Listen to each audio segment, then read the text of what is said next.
From United Nations Television, this is UN in Action.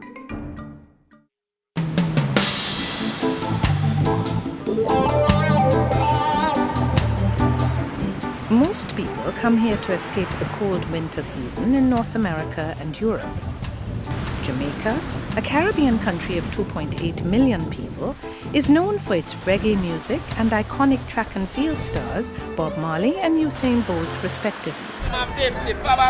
But the nation is facing hard times. Unemployment rates rose in 2009 to 14.5% compared to 11% in 2008. And some desperate Jamaicans are turning to crime for their survival. Crime of an unusual kind, cybercrime, is rapidly occurring in Jamaica.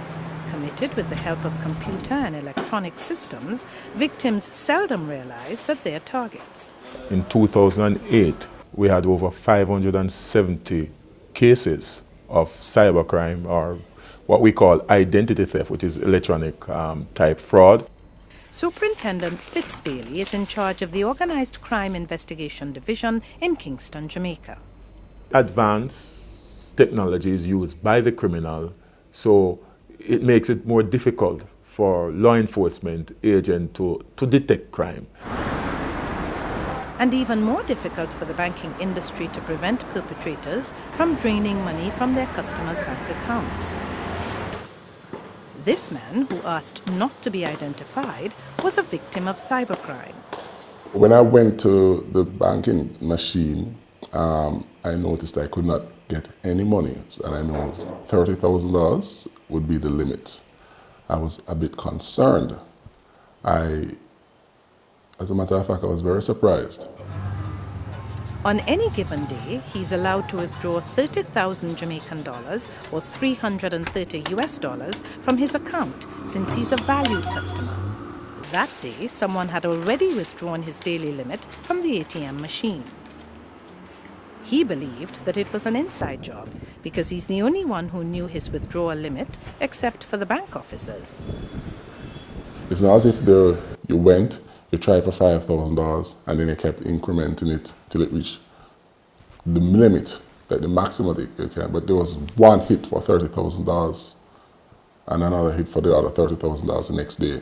They are actually using covert cameras, pinhole cameras, to install in the ABM machines, and when customers go in to do their transactions, they are able to capture data from their debit card or credit card, and then they use technology to create cards or clone the customer's card and then withdraw a significant amount of money from their account. The victim's bank acted responsibly and refunded the full amount stolen from his account. Efforts to curb cybercrime were addressed by the UN Office on Drugs and Crime in Brazil recently at the 12th World Crime Congress. More countries need to strengthen laws to punish offenders.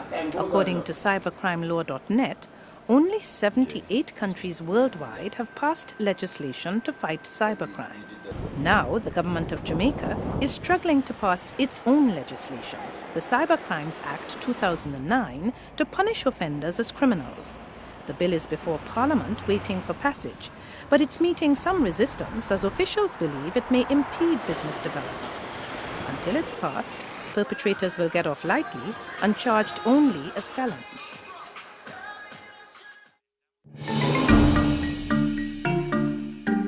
This report was prepared by Mary Ferreira for the United Nations.